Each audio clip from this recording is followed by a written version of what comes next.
Stop the shutdown. 2 motivational theories to support students who give up. Are you struggling with student motivation in your classroom? Today we will discuss how you can help students become more motivated and successful learners. Have you ever had students who say, "This is too hard," or "Why do we even have to learn this?" Maybe you've watched a capable student give up after one mistake while another keeps trying despite setbacks. Motivation can seem unpredictable, but research shows that there are specific ways teachers can influence it. In this video, we'll explore 2 practical motivation theories that can be applied immediately in any classroom: expectancy-value theory and causal attribution theory. Our goal isn't to memorize theory. Instead, we'll focus on how these ideas help explain student behavior and what teachers can do to increase motivation every day. For part 1 of this video, you will learn about the expectancy-value theory and how it applies to students' motivation within the classroom setting. What do these 2 students have in common? Although these students sound different, they're actually struggling with the same problem, which is motivation. One doubts they can succeed. The other doesn't see the point. Expectancy-value theory explains that both beliefs influence whether students will put forth effort. Wigfield and Eccles' 2000 definition of the expectancy-value theory states, "An individual's choice, persistence, and performance can be explained by their beliefs about how well they will do on the activity and the extent to which they value the activity." In other words, a person's outcome in a situation depends upon 2 questions. Can I do this task? What is the value of me doing this task? If the person can answer both of those questions using a positive and productive mindset, they are likely to have more success on the task at hand. According to expectancy-value theory, students are more motivated when they believe they can succeed and when they see value in the task. If either piece is missing, motivation often decreases. Dr. Serhat Kurtz explained the expectancy-value theory of motivation to be multiplicative, not additive. Kurt, 2023. To apply this notion, you just need to remember that anything multiplied by 0 is 0. This means if a person has expectancy that they can succeed, but no value in the task that's being performed, there won't be the projected outcome. Here's an easier way to look at this idea. Motivation is reached when the child thinks they can do the task, this is expectancy, and when the child thinks the task matters, that is the value in the task. There are 2 parts to the expectancy-value theory. Expectancy refers to a student's confidence that they can be successful. Value refers to whether students believe the task is meaningful, enjoyable, or useful to them. I recently had an experience related to this theory. As a mother of 4, balancing a full-time teaching career with my children's activities and school responsibilities requires everyone in the family to contribute through age-appropriate chores. While my oldest daughter is typically responsible and hardworking, she strongly disliked collecting, washing, drying, and packaging our chickens' eggs. This chore often led to complaints and resistance because she viewed it as unpleasant, messy, and an interruption to activities that she enjoyed doing. When children believe they can succeed, we need to help them see the value in their effort. My daughter's expectancy for success was already high because she had successfully completed household responsibilities for years and regularly received encouragement and praise for her strong work ethic. Therefore, her lack of motivation was not due to low confidence but rather to the limited value she associated with the chore. Extra screen time and additional playtime were ineffective incentives because they did not outweigh the perceived costs of completing the task. Our family's situation changed when egg production increased, and we began selling fresh eggs to neighbors, coworkers, and teachers. She helped package and deliver the eggs, and she earned money from the sales. This experience increased the task's utility value by connecting the chore to a meaningful outcome she cared about. Instead of viewing egg collection as simply another household responsibility, she recognized that her efforts contributed to the family's small business while allowing her to earn spending money. As a result, her motivation increased significantly, demonstrating how enhancing the perceived value of a task can improve engagement when an individual already believes they are capable of succeeding. Now let's look at another example. My son is a happy, energetic toddler who struggled with the morning routine. Instead of using the bathroom, getting dressed, eating breakfast, and brushing his teeth, He preferred watching television. I had tried threats, bribes, and repeated reminders, but these strategies usually ended in tantrums and rushing out the door for preschool. After learning about expectancy-value theory, I realized the issue was not expectancy. My son already believed he could complete the routine independently. The missing piece was value. Although he was capable of completing the tasks, he saw little reason to do them quickly. To increase task value, I focused on the cost component of the theory. If he arrived late to preschool, he missed center time, his favorite part of the day. I explained that completing his morning routine efficiently meant more time to play with blocks, create crafts, and interact with friends, while delaying meant giving up those activities. To strengthen his expectancy for success, I created a picture checklist of each morning task. Use the bathroom, get dressed, eat breakfast, and brush teeth.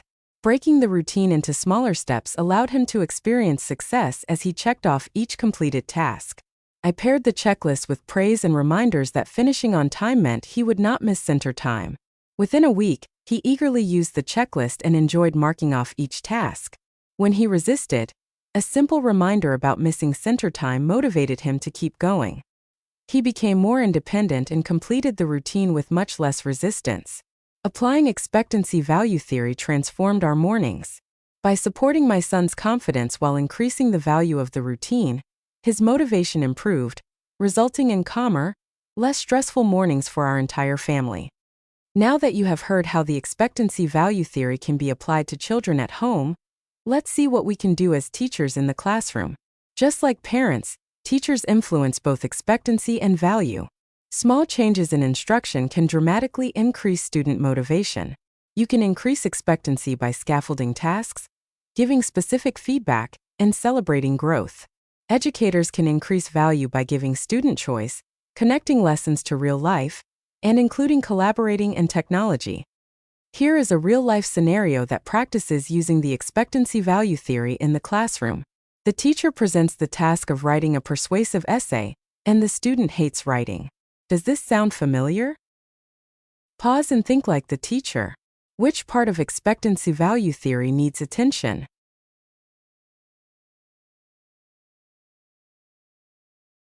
Here are a few ways to help the student increase expectancy and value.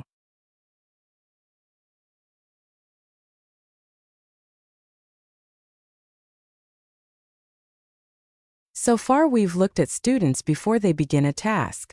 But what happens after students experience success or failure? In Part 2, we will take a look at our second motivational theory called the Causal Attribution theory. Many students explain success and failure in ways that either encourage persistence or make them want to quit. Causal attribution theory helps teachers reshape these beliefs. Causal attribution theory proposes that people's beliefs about the causes of their successes and failures influence their motivation. How individuals attribute an outcome affects both their expectations for future success and their emotional and behavioral responses to the task. Alderman, 2007. When students experience success or failure, they often explain it using 3 dimensions. Jones, 2014, describes these 3 dimensions of attribution as locus, internal versus external, stability, temporary versus permanent, and control, controllable versus uncontrollable. Through causal attribution theory, teachers can help students reframe fixed beliefs about ability into controllable attributions that support continued effort and long-term achievement. The music model of motivation complements causal attribution theory by helping teachers shape the beliefs students have about the causes of their successes and failures. According to the music model, students are more motivated when they feel empowered, see the usefulness of learning, believe they can succeed, are interested in the task, and feel that others care about them. These components can positively influence students' attributions. Overall, the music model supports causal attribution theory by encouraging students to make controllable attributions, such as effort, strategy use, and persistence, which lead to greater confidence, resilience, and motivation. These productive attributions help students develop a growth-oriented approach to learning and are associated with higher levels of engagement and achievement. One motivational challenge I recently encountered involved my daughter and her participation on a competitive swim team.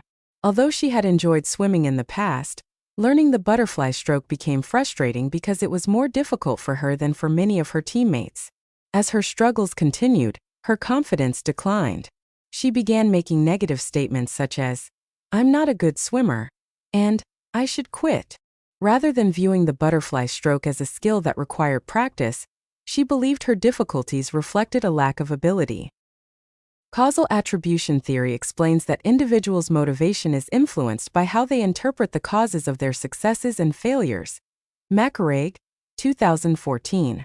My daughter attributed her struggles to an internal, stable, and uncontrollable factor, her perceived lack of ability. These beliefs reduced her confidence and motivation, causing her to avoid practices and dread swim meets. To help shift her thinking, we intentionally focused on controllable factors such as effort, practice, and strategy. We praised her persistence, celebrated small improvements, reminded her that the butterfly was a new skill, and recognized her successes in other events, such as earning first-place ribbons in freestyle. I also spent additional time practicing with her after swim practice to reinforce the techniques her coaches taught. Gradually, my daughter began attributing her progress to consistent effort rather than innate ability. As her butterfly stroke improved, so did her confidence and enjoyment of swimming. This experience reinforced Jones's 2014 recommendation that educators and parents encourage learners to attribute success to effort and effective strategies instead of fixed ability. As a teacher, I plan to apply causal attribution theory by helping students recognize that challenges are opportunities for growth, and that persistence, practice, and strategic learning can lead to success. Here is another example of causal attribution theory in action. After several months of staying dry at night, my 4-year-old son unexpectedly began wetting the bed again. He became frustrated and confused, believing he had lost a skill he had already mastered. Rather than focusing on stopping the behavior itself, I used causal attribution theory to help reshape how he interpreted the situation and support a positive mindset while his body continued to develop. Causal attribution theory explains that beliefs about the causes of success or failure influence motivation and expectations. Alderman, 2007. As mentioned before, this theory has 3 attribution dimensions: locus, stability, and control. Initially, my son viewed the situation as internal, stable, and controllable, interpreting it as personal failure. However, research shows nighttime bedwetting is common in children under age 7 because bladder control is still developing. Nationwide Children's Hospital, 2018. This allowed me to reframe the cause as external, developmental, unstable, temporary, and largely uncontrollable during sleep. To support these healthier attributions, we adjusted his bedtime routine by limiting fluids before bed, adding 2 bathroom trips, and using protective bedding to reduce stress after accidents. More importantly, we changed our language. On dry mornings, we praised controllable behaviors like following the routine. On accident mornings, we reminded him that his brain and bladder are still learning to communicate and that this phase is temporary. Within a week, his mindset began to shift. Instead of seeing accidents as failure, he focused on what he could control and accepted that this was part of normal development. Using causal attribution theory helped replace frustration with confidence, persistence, and a healthier understanding of setbacks. Now let's take what we discussed applying this theory to our own children and see what it would look like in the classroom. Brett Jones, 2014, helped explain that in order to teach the causes of the outcome, you should focus on effort and strategies used. Notice these strategies listed don't ignore mistakes. Instead, they help students see mistakes as opportunities to learn and grow. How would you respond to this student using the causal attribution theory? Here are a few possible responses. The goal isn't empty encouragement. It's helping students connect outcomes to controllable factors such as effort, preparation, and strategy. These motivational theories work beautifully together. Expectancy-Value theory helps students begin challenging tasks, while attribution theory helps them continue learning after setbacks. Using these theories in your classroom can help shape your students into becoming more motivated, resilient, and confident learners. Motivation isn't simply something students either have or don't have. Teachers can intentionally shape motivation by increasing students' confidence, helping them find value in learning, and encouraging productive explanations for success and failure. Whether you're introducing a new lesson or responding to a student's disappointment after a test, your words matter. By applying expectancy-value theory and causal attribution theory, you can help students believe they are capable, understand why learning matters, and develop resilience when challenges arise. Thank you for watching, and we hope these strategies become valuable tools in your classroom. To reflect on what you've learned today, please pause the video and answer the following questions. Which theory do you already use without realizing it? Which strategy will you try first in your classroom? How might these theories change your feedback to students?